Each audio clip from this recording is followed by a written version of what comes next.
За өнөөдрийн бичлэгээрээ би Солонгосын апартментуудын тухай бичлэг оруулъя.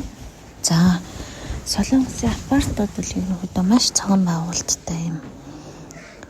Гоё цэлгэр биеийнхээ халахлахгүй, дээрээс нэмээд хүүхдэд ээлтэй, орчин тойрон модтой бүх одоо нэг орон сууцнд байх бүх стандартыг барьж хангасан тийм байруудыг ашиглалтанд оруулт юм байлээ. За яагаад тийм байна вэ гэхээр одоо энэ хэд маань ерөөсөй барилгаа барихаасаа өмнө орчноо эхэлж хийдэг.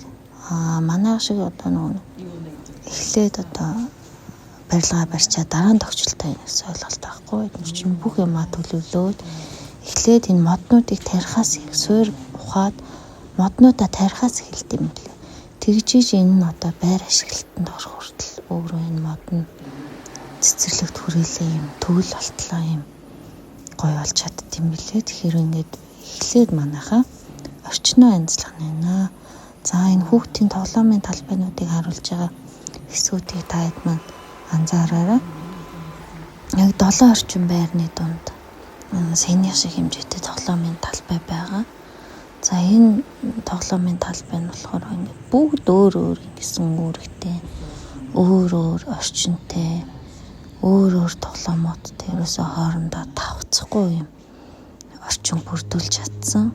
За тэгээд дээрээс нэмээд энэ апартментууд дунд юу байдаг вэ гэхээр өдрийн юм асаргааны төвүүд байдаг. За өндөр настай ер нь халамж шаардлагатай хүмүүс маань ерөнхийдөө юм асаргааны төвүүд болон юм нөгөө арчилгаа, юм нөгөө физик эмчилгээ гэдэг шиг одоо юм төвүүд байж идэг.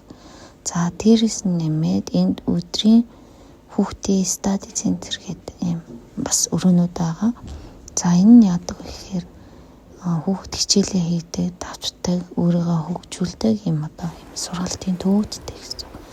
Эднэртээ одоо энэ оршин суугчид нь яаж хамрагддаг вэ гэхээр урьдчилаад 1 хоногийн өмнө онлайнаар цагаа авчдаг. За тэгэхээр цагийнхаа хуваарийн дагуу ирээл бүгдээрээ одоо хүүхдүүд нь хичээл сургуулаа хийгээл залуучууд нь одоо ном сонингоо уншаал ингэж хөгжүүлдэг. За зогсоолын хувьд хэрхэн байхгүй. За одоо энэ зогсоолоос гарч байгаа машинуудыг л гихт хүн зохицуулж байгаа.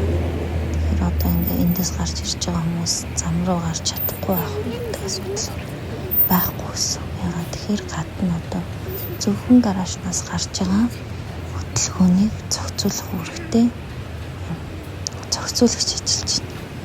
Ингэж л гоё хийж шүү дээ.